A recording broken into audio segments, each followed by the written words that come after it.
Hi, my name is Dale Adams. I'm the mayor of Rockton, the village president or mayor, both terms are used. I'm going to read chapter 22 of the book called a, a Boy Called Bat. So, chapter 22 starts. Before bed on Sunday night, Janie always took a shower and washed her hair. Lately, she'd been weaving it into six braids while it was still damp so that she could have wavy hair in the morning. Janie's hair was usually stick straight like Dad's and Bat's, though hers was a dark, dark brown instead of black.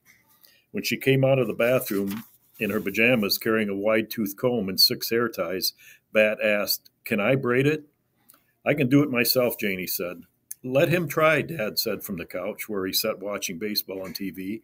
He had an orange and black baseball cap on his head because tonight he was rooting for the Orioles. He had a collection of caps for all the teams he liked, and whenever one of his teams was playing, he'd select the right baseball cap from the top shelf in his closet and wear it for the whole game. Dad said he didn't believe in luck, but it sort of seemed like he did. "Okay," said Janie, "but if you mess up the braids, I'm going to redo them." She sat cross-legged on the floor, facing TV. Bat sat behind her on the couch next to Dad.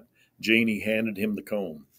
Bat started combing at the bottom, the way Janie had taught him, so he wouldn't pull her hair. He worked out all the little tangles with the teeth of the comb as he made his way up toward the top of her head.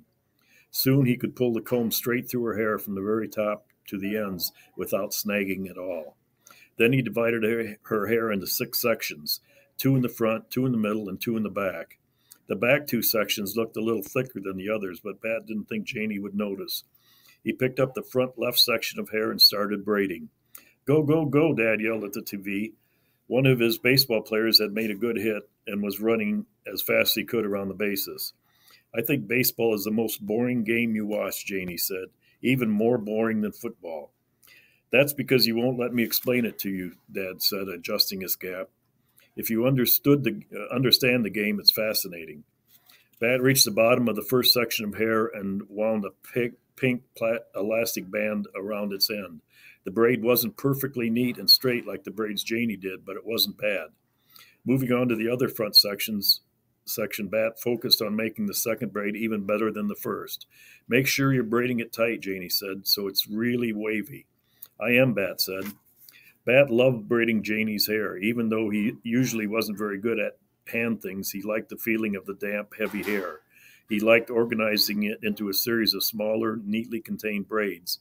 He liked feeling close to Janie like this by helping her and touching her without having to have a big conversation that might turn into a fight.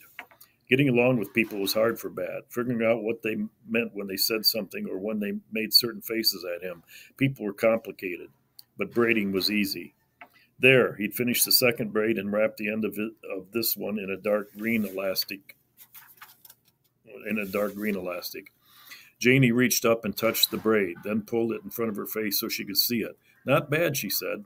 "Yes," yelled Dad. He stood up from the couch, grabbing the cap from his head and waving it around. It wasn't the same as being at home. Mom wasn't here. Thor wasn't here, but maybe every other weekend would be okay.